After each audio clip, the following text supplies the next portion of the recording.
বুধবার বিকেলে আমি আর রফিক ভাই গ্রামের একমাত্র চায়ের দোকানে বসেছিলাম।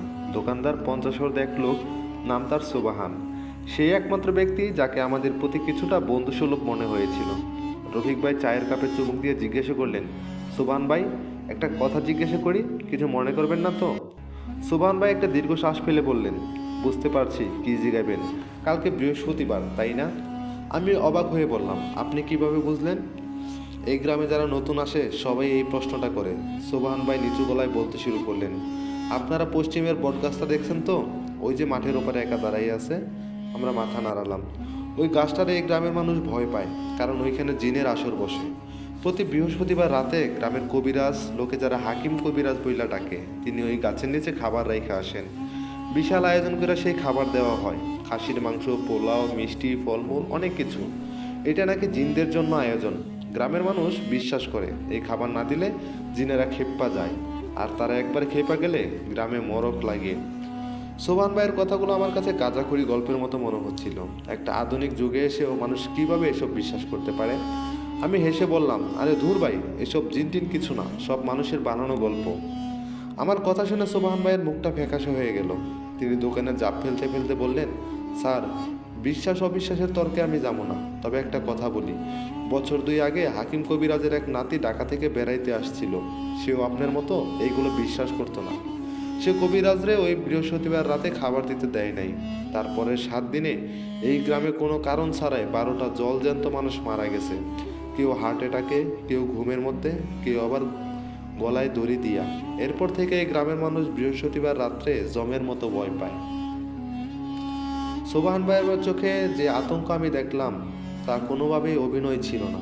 তার দোকান বন্ধ করে হনহন করে চলে যাওয়ার দিকে আমি তাকিয়ে রইলাম।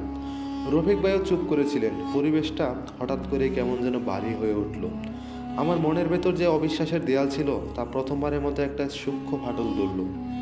রাতে খাওয়ার পর মাস্টার সাহেবের সাথে আবার কথা হলো। তিনি আমাদের বৃহস্পতিবার রাতের ব্যাপারে আরও সাবধান করে দিলেন। বললেন, বাবা, তোমরা শিক্ষিত মানুষ, এইগুলো হয়তো বিশ্বাস করবা না, কিন্তু যা দেখবা, যা শুনবা, তা নিয়ে বেশি কাটাকাটি করতে যাইও না। হাকিম কবিরাজ যা করে তা গ্রামের ভালোর জন্যই করে, তার কাজে বাধা দিও না। তার কথা শুনে আমার কৌতূহল আরও বেড়ে গেল। আমি মনে মনে ঠিক করলাম, কাল রাতে লুকিয়ে হলেও আমি দেখব ওই বট গাছের নিচে আসলে কী ঘটে। হাকিম কবিরাজ কি সত্যি খাবার রেখে আসে, নাকি এর পেছনে অন্য কোনো রহস্য আছে? পরদিন বৃহস্পতিবার সকাল থেকেই গ্রামের পরিবেশ থমথমে। মানুষজন একে অপরের সাথে খুব প্রয়োজন ছাড়া কথা বলছে না। সবার চোখে মুখে এক অজানা ভয়। আমার কাছেও গতি কমে এলো। যেখানেই যাই সবাই কেমন যেন এড়িয়ে যায়। বিকেলের পর থেকেই রাস্তাঘাট ফাঁকা হতে শুরু করলো। সন্ধ্যার আগেই পুরো গ্রাম কবরের মতো নিস্তব্ধ হয়ে গেল। আমি আমার ঘরে বসে জানালার বাইরে তাকিয়েছিলাম। রফিক ভাই আমার পরিকল্পনা শুনে আমাকে অনেকবার বারণ করলেন। বললেন, শোন, গ্রামের মানুষের বিশ্বাসে আঘাত করার দরকার নেই, কোনো বিপদে পড়বি। কিন্তু আমার ভেতরটা জেদটা চরমে। আমি বললাম, আরে কিচ্ছু হবে না, আমি শুধু দূর থেকে দেখব, কেউ আমাকে দেখতে পাবে না। রাত তখন আনুমানিক 10টা। আমি রফিক ভাইকে বললাম, তুই ঘুমিয়ে পড়ো, আমি একটু পরে আসছি। তিনি আর কিছু না বলে পাশ ফিরে শুলেন। আমি সাবধানে দরজাটা খুলে বাইরে এলাম। চারিদিকে ঘুটঘুটে অন্ধকার, আকাশে চাঁদ ছিল না, শুধু কয়েকটা তারা টিমটিম করে জ্বলছিল। আমি একটা টর্চ লাইট নিয়েছিলাম, কিন্তু সেটা জ্বালানোর সাহস পেলাম না। অন্ধকারের সাথে চোখ শুয়ে নিয়ে খুব সাবধানে পা ফেলে আমি গ্রামের পশ্চিম দিকের পথ ধরলাম। যত এগোচ্ছিলাম বুকের ভেতরটা তত ধুকপুক করছিল। ঝিঝি পোকার ডাক ছাড়া আর কোনো শব্দ নেই। মাঝে মাঝে রাতের কোনো পাখি ডেকে উঠেছিল, আর সেই শব্দে আমি চমকে উঠছিলাম। প্রায় 15-20 মিনিট হাঁটার পর আমি মাঠের ধারে এসে পৌঁছালাম। এখান থেকে বটগাছটা ছায়ার মতো দেখা যাচ্ছিল, বিশাল তার আকৃতি, যেন অন্ধকারের মাঝে এক দৈত্য দাঁড়িয়ে আছে। আমি মাঠের আইল ধরে গাছের দিকে এগোতে লাগলাম। একটা ঝোপের আড়ালে গিয়ে বসলাম, যেখানে থেকে গাছের নিচটা মোটামুটি স্পষ্ট দেখা যায়। চারদিকে শুনশান নীরবতা, বাতাসেরও কোনো শব্দ নেই। আমার নিজের হৃৎপিণ্ডের শব্দই যেন কানে বাজছিল। সময় কাটছিল, কিন্তু কারো আসার কোনো লক্ষণ নেই। আমার মনে হতে লাগলো হয়তো সবটাই বানানো গল্প, আমি হয়তো শুধু শুধু ভয় পাচ্ছি। ফিরে যাব ভাবছি, ঠিক তখন ওই দূর থেকে একটা আলোর বিন্দু দেখতে পেলাম। কেউ একজন হারিকেন হাতে এদিকেই আসছে। আমার বুকের ভেতরটা আবার ধরাস করে উঠল। আমি ঝোপের মধ্যে আরও সেদিয়ে গেলাম। আলোটা ধীরে ধীরে কাছে এসে থামলো। আলোয় দেখলাম একজন বয়স্ক লোক, পরনে সাদা পাজামা, পাঞ্জাবি, মাথায় টুপি। সম্ভবত ইনিই হাকিম কবিরাজ। তার সাথে আরও দুজন লোক, তাদের হাতে বড় বড় মাটির পাত্র। তারা খুব সাবধানে পাত্রগুলো গাছের নিচে নামিয়ে রাখলো। তারপর ঢাকনাগুলো খুলে দিল। একটা তীব্র সুগন্ধ বাতাসে ভেসে এলো, পোলাও আর মাংসের ঘ্রাণ। কবিরাজ পাত্রগুলোর সামনে দাঁড়িয়ে বিড়বিড় করে কি যেন পড়তে লাগলেন। তার কণ্ঠস্বর এত নিচু যে আমি কিছুই শুনতে পারছিলাম না। মিনিট পাঁচেক পর তিনি সঙ্গের লোক দুটোকে ইশারা করলেন। তারা তিনজন যে পথে এসেছিলেন সে পথে নিঃশব্দে ফিরে গেলেন। হারিকেনের আলোটা ধীরে ধীরে অন্ধকারে মিলিয়ে গেল। বট গাছের নিচে এখন শুধু খাবারের পাত্রগুলো রাখা। আমি অপেক্ষা করতে লাগলাম। আমার মন বলছিল হয়তো শেয়াল বা কুকুর এসে খাবারগুলো খাবে, আর গ্রামের মানুষ সেটাকে জিনের খাওয়া বলে চালিয়ে দেবে।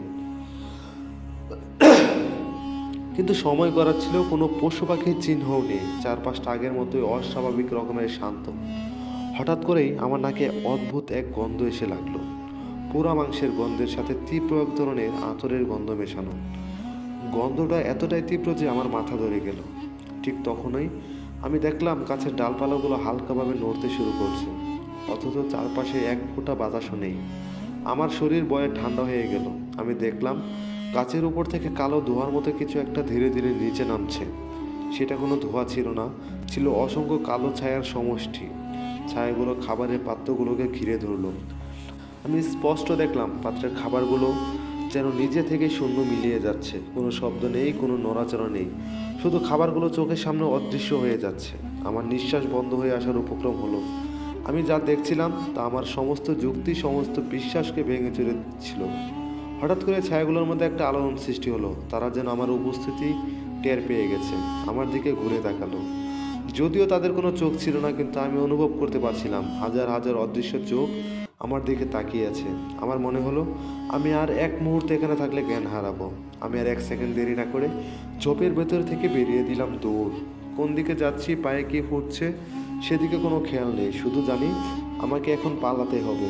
দৌড়াতে দৌড়াতে আমি একবার পেছনে তাকালাম। দেখলাম কালো ছায়াগুলো বাতাসের সাথে মিশে গিয়ে আমার দিকেই দিয়ে আসছে, আর তাদের সাথে ভেসে আসছে এক অট্ট হাসির শব্দ, যে হাসি কোনো মানুষের নয়। সেই হাসি শুনলে পাথরের হৃৎপিণ্ড কেঁপে উঠবে। আমি কিভাবে যে সেই রাতে মাস্টার সাহেবের বাড়ি পর্যন্ত পৌঁছালাম তা আজ আর স্পষ্ট মনে করতে পারিনি। আমার শুধু মনে আছে পায়ের নিচে শক্ত মাটি নয়, যেন তুলোর উপর দিয়ে দৌড়াচ্ছিলাম। পেছনে সেই অমানসিক বিকট অট্ট হাসি, আর পোড়া মাংসের তীব্র গন্ধটা আমার অস্তিত্বকে কুরে কুরে খাচ্ছিল।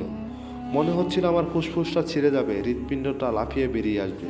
প্রতিটা নিঃশ্বাসের সাথে আমি যেন মৃত্যুর হিমশীতল স্পর্শ অনুভব করছিলাম। বাড়ির উঠোনে এসে আমি হুমড়ি খেয়ে পড়ি। আমার চিৎকারে আর দস্তাদস্তির শব্দে মাস্টার সাহেব আর রফিক ভাই দুজনেই ঘর থেকে বেরিয়ে আসেন। হারিকেনের আলোয় রফিক ভাইয়ের আতঙ্কিত মুখটা দেখে আমি যেন কিছুটা সম্বিত ফিরে পেলাম।